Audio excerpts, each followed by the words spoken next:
On September 16, 2025, the British royal family gathered to say goodbye to Catherine, the Duchess of Kent, in the shadowy grandeur of Westminster Cathedral, where the echoes of old anthems still reverberate like unsaid regrets.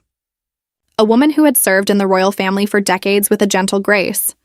Not only did her death at age 92 signal the end of an era, but it also sparked a new tempest in the House of Windsor.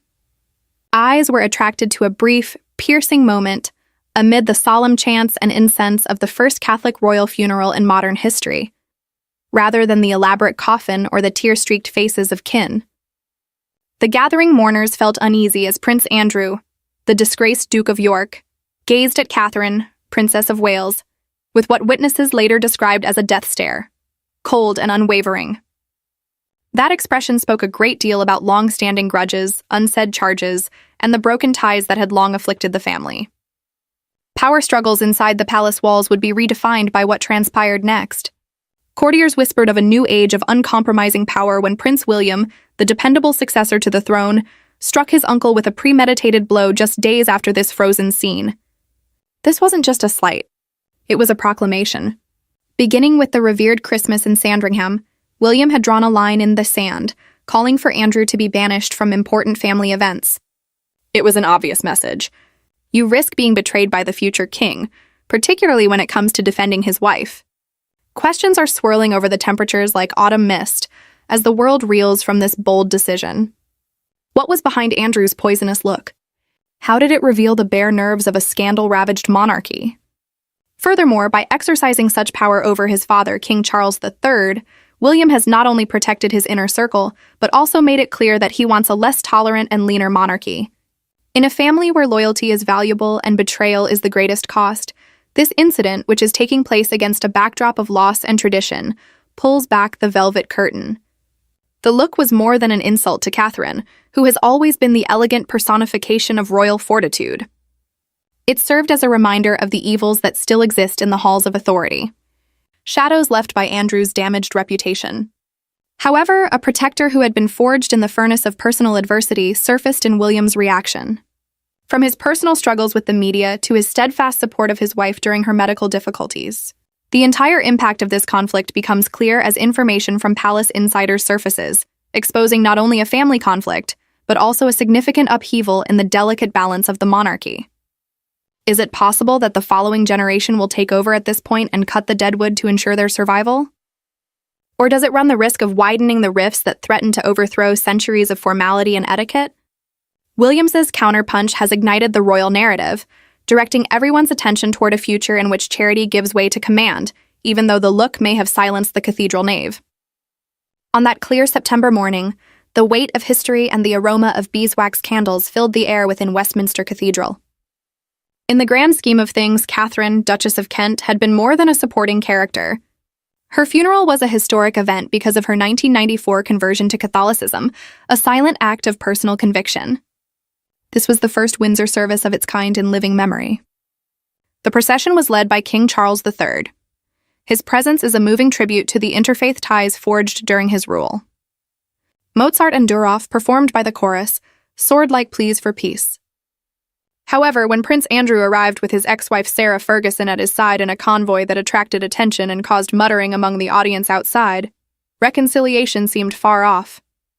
It was an uncommon glimpse for the Duke, who has limited his public appearances to the most private family events, such as his parents' funerals, since he was stripped of military titles and patronages in 2022.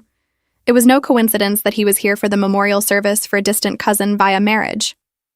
According to insiders, it was a conscious attempt to restore some sense of normalcy, to stand side by side with family members as though Virginia Jeffries' claims and the Epstein controversy were minor details in a faraway chapter. However, normalcy was elusive. Onlookers, who had become used to his isolation at Royal Lodge, gasped as Andrew and Fergie, both 65 and proudly inseparable despite their divorce, filed in with the royals. Andrew's audacity looked eager to fill the hole left by Queen Camilla's last-minute illness withdrawal, which only increased the tension. The scene was photographed with unwavering clarity. With a police escort, Andrew, dressed in a solemn black suit, walked past obstacles with a mask of practiced somnolence on his face. Under that, however, Courtier saw a glimmer of resistance, a man unwilling to slip in silence. This had the undertone of a challenge and was Andrew's first significant appearance with the working royals since his downfall. For William and Catherine, who were sitting near the front in a prominent position with their kids. The purpose of the event was to commemorate a life of quiet dedication. In contrast to the family's more extravagant periods, the Duchess had personified the gentler aspects of the monarchy through her support of the arts and subdued generosity. However, Andrew's closeness transformed respect into discomfort. Eyes flitted to the pews rather than the altar as the requiem service began, with a Scottish piper reciting the lament from Queen Elizabeth II's own departure. Andrew stood like a ghost from the past, right behind the whales in the post-service parade. From other aristocracy to Vatican dignitaries, rumors circulated about the spectacle of it all. Was this an intentional reminder of his ancestry, or was it Andrew's way of showing mercy? Later, palace sources disclosed that the invitations had been sent out in a covert manner, anticipating a low-key response. However, Andrew's decision to bring Fergie, ever the socialite, with him added a level of spectacle that contrasted with the seriousness of the day. This reconnection of broken branches exposed the monarchy's continuous battle in the lofty silence of the nave, where every rustle of cloth heightened the drama. How to strike a balance between the demands of contemporary accountability and the draw of tradition. Andrew's return was more of a lighted fuse, waiting for the spark that would light the powder keg, than a homecoming for a family that lives on the illusion of harmony. It was quick, but the coldness of it hung like frost on stained glass. When the last blessings were over and the royal family stood up to leave Westminster Cathedral, Prince Andrew's gaze fell on Catherine with a ferocity that verged on aggression. Witnesses reportedly recalled the incident with a collective chill, ranging from keen-eyed photographers to silent diners in the back pews. In viral videos that went viral on social media in a matter of hours, the death stare was dubbed. It wasn't a casual mistake. Catherine turned momentarily to listen to the piper's melancholy melody, but Andrew's penetrating, unblinking gaze lingered for a few beats too long, breaching the curtain of propriety. Those close to her noticed the brief hardening of her posture, a quiet shield against the incursion, but her response was a gentle tilt of the head, always the diplomat. The background of Andrew's contentious past was what made this stare so intense. Insiders perceived it as a salvo in a war of perceptions, but to the uninitiated, it may have passed as familial discomfort. Ever the troubled one, Andrew has always harbored resentment for the Wales, whom he believes are responsible for his seclusion. There are still rumors of him mumbling privately at Royal Lodge about William's harsh attitude and Catherine's impending rise as challenges to his influence. Andrew's jaw was set, his eyes narrowing as if evaluating a competition rather than a family, as seen in the grainy video taken from a congregant's phone. Through matrimony. Even though she was still recovering from cancer treatment, Catherine looked stunning in a fitted black coat and was the symbol of the monarchy's rebirth. She is a source of stability. Many people found it offensive and disrespectful to point such a glance in her direction during the sacred time of mourning. By evening, hashtags like Defend Kate and That Andrew Stare were trending all over the world on social media. Analysts analyzed the body language. Andrew's little forward tilt and his ex-wife's sideways glance, which seemed to indicate that she had seen his error.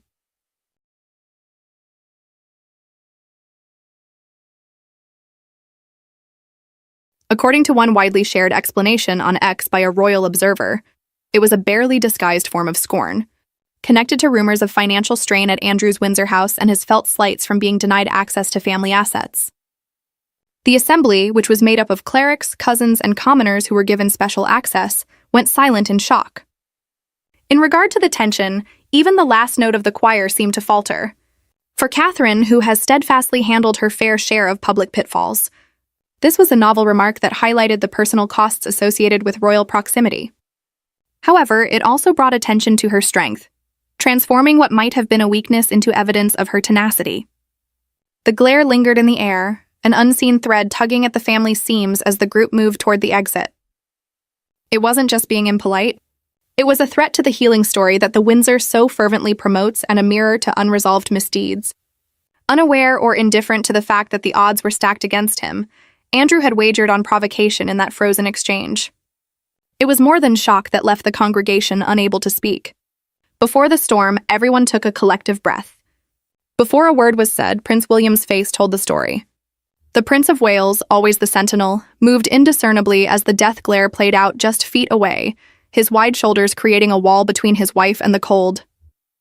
His face was a thundercloud gathering, according to witnesses, with his jaw clenched beneath the morning black exterior and his eyes flashing with a protectiveness refined by years of media sieges and personal grudges. This was no disinterested bystander. This was a future king, a spouse, and a father whose patience with destructive family dynamics had long since vanished. William made a small turn, his hand brushing Catherine's elbow in a silent show of support, and the moment was recorded in a now iconic Reuters photo that showed Andrew lurking just behind the newlyweds. He has been characterized by this type of innate defense since he was a young lad. He used to protect his mother from paparazzi flashes, but now he had to defend his mother from his blood relatives. Within a day, palace rumors that were leaked to tabloids depicted seething anger. A close friend of the Wales family confessed, William was livid, not only for Kate, but also for the sheer magnitude of the situation, transforming a funeral into his own personal vendetta. The service had already tested his composure. Andrew's unannounced flair for drama, arriving with Fergie in tow and drawing gasps from the pavement throng, had set a discordant tone. But the stare that crossed into sacred territory, William, who has shouldered the monarchy's burdens with a pragmatism bordering on ruthlessness, saw it as the final straw in a bale of betrayals. His history with Andrew is laced with frost. The 2019 Christmas exclusion after the Epstein photos surfaced. The 2022 title revocations that William reportedly championed behind closed doors. Yet until now, protocol had demanded a veneer of civility, especially at rites like this, where the Duke's attendance was a nod to blood over blemish. No longer. As the family emerged onto the cathedral steps, William's body language screamed volumes. He angled his frame to eclipse Andrew from view, engaging King Charles in low conversation while Catherine composed herself with a wave to well wishes. Viral clips dissected by body language experts on morning shows highlighted the micro-expressions: a furrowed brow, a tightened grip on his order of service, the deliberate step forward that isolated his uncle. For William, this fury was multifaceted. It stemmed from protectiveness toward Catherine, whose grace under fire has made her the family's emotional anchor. It echoed his own scars. The loss of Diana amplifying his aversion to unchecked entitlement, and it reflected a strategic calculus. Andrew's antics risked tainting the Wales's carefully curated image of modernity and merit. In the car's hushed interior en route to the private reception, sources say William's first call was to a trusted advisor, laying groundwork for what would become his boldest palace power play yet. The heir's reaction was not impulsive. It was the spark of a man ready to wield the throne's shadow as a sword, ensuring that one ill-judged glance would echo through the halls of power for seasons to come. In that raw surge of anger, William didn't just react, he recalibrated. By the evening of September 17th, as the funeral's echoes faded into London's twilight, Prince William had transformed personal outrage into institutional edict. In a private audience at Buckingham Palace, he presented King Charles with an ultimatum that courtiers are calling the most audacious assertion of heir's prerogative in a generation. Andrew goes, or the monarchy does. It was a stark binary delivered not in thunder, but in the measured tones of inevitability, underscoring William's growing dominion over the family's narrative. The demand, as detailed in leaks to glossy weeklies, centered on a comprehensive freeze-out. No invitations to Sandringham for Christmas, no Easter reprieves at Windsor, and financially the screws turned subtler but no less firm. Whispers abound of teeny reviews for Royal Lodge, that 30-room beam funded by sovereign coffers with aides floating relocation to a humbler Frogmore cottage once Harry and Meghan's ill-fated perch. Andrew's military pension already clawed back sees no reprieve, while Fergie's patronages face quiet audits lest Epstein's ghost resurface in donor ledgers. The Stairs' legacy here is personal devastation masked as policy. Andrew, 65 and unmorted, has railed privately against Wills's witch hunt, sources say, viewing the ban as payback for perceived slights. From his Epstein denials to his loyalty to the late Queen. Yet his defiance, that same bravado that birthed the death stare, now isolates him further. Fergie, battling her own cancers, offers ballast. But even she senses the tide's turn, confiding to friends of a family at war with itself. Publicly, the Yorks Project Defiance, joint appearances at lesser events, Fergie's memoir teases of unvarnished truths, but the exile bites. No longer the jovial uncle at Trooping the Color, Andrew becomes a footnote. His Windsor walks solitary echoes. For the children, Beatrice and Eugenie, the ripple is wrenching. Torn between loyalties, their own low-profile lives now collateral in the clash. Beatrice's budding diplomatic whispers falter under scrutiny, while Eugene's Hollywood ties strain against royal residue. The ultimatum's genius lies in its precision. It punishes without spectacle, eroding influence through absence. Andrew's retorts leaked via allies decry ungrateful youth, but they ring hollow against William's mandate. In this fallout, the York enclave shrinks, a microcosm of the monarchy's broader cull, where survival demands not just blood, but fealty. The stare may have been impulsive, but its cost is a dynasty's quiet disassembly, one excluded place setting at a time. King Charles III, architect of the slimmed-down monarchy, now navigates its sharpest paradox, balancing fraternal sentiment against filial force. William's ultimatum thrust him into a vice, his brother's pleading eyes clashing with his son's steely gaze, all under the glare of a nation hungry for decisiveness. At 76, with his own cancer battle etching lines of weariness, Charles had envisioned a reign of harmony, pruning excess while preserving essence. Andrew, the sibling he once shielded through scandals, represented the excess incarnate. Yet blood's pool lingered from shared childhood romps to the Queen's final graces. The funeral had been Charles's olive branch, a tacit allowance for Andrew's presence at this Catholic milestone, honoring Catherine's faith without fanfare. But the stare shattered that fragile accord, forcing Charles to confront the chasm. Indulge Andrew and risk alienating William, the monarchy's beating heart rebuke him, and betray a bond forged in palace nurseries. Sources depict the post-funeral conclave as a monarch's crucible. Charles pacing Clarence House's antechambers, aides hovering like shadows. William's words delivered with heir's authority resonated with inevitability. Exile Andrew to preserve the crown's luster, or watch public faith erode under renewed York taint. Charles, ever the conciliator, acquiesced not from weakness but wisdom, recognizing his son's command of the zeitgeist. Polls affirm it. 68% view William as the family's future against Andrew's 12% favorability nard. The king's compliance manifests in silences. No palace denial of the Christmas ban. No use of York mentions in court circulars. Yet it ghouls. Charles's vision, articulated in 2022, Ascension speeches sought a relevant monarchy, inclusive yet efficient, where even wayward brothers might redeem through quiet contrition. William's blade cuts cleaner, prioritizing optics over olive branches. A generational pivot from Charles's eco-diplomacy to Wellesian pragmatism. The bind extends to policy. Charles resists formal eviction, citing constitutional niceties, but yields ground on events, hoping Andrew's discretion suffices. Fergie's sidelining adds irony. Her warmth, once a child's favorite, now a liability in William's ledger. For the sovereign, this is less betrayal than baton pass. A reluctant yielding to the heir who mirrors his resolve, but tempers it with youth's impatience. Whispers of paternal pride mingle with melancholy. Charles confiding to Camilla of the son surpassing the father. In this tension, the stare's true victim emerges. Unity's illusion cracked by a glance, mended uneasily by mandate. Charles's navigation, graceful yet grudging, underscores the throne's evolution, where brotherly bonds bend to the inexorable march of succession. As the dust settles on Westminster's steps, Prince William's strike against Andrew illuminates a horizon where the monarchy sheds its excesses like autumn leaves, emerging leaner, fiercer, and fiercely protective. This is no isolated feud, but a harbinger of the Wales era, one where personal affronts to Catherine become institutional imperatives and family loyalty is measured in deeds, not degrees of kinship. The implications ripple outward, fortifying the core while warning peripherals, align or atrophy. For the working royals, William's model promises relief, channeling resources to the Magnificent Seven while quarantining scandals. Charities once patronized by Andrew pivot to fresher faces like Beatrix's measured foray, but under stricter oversight. Public sentiment gauged in post-funeral surveys applauds the purge, with 72% endorsing tough love to safeguard relevance. Yet shadows loom. Andrew's marginalization risks martyr narratives, fueling anti-monarchist tracks that decry elitist infighting.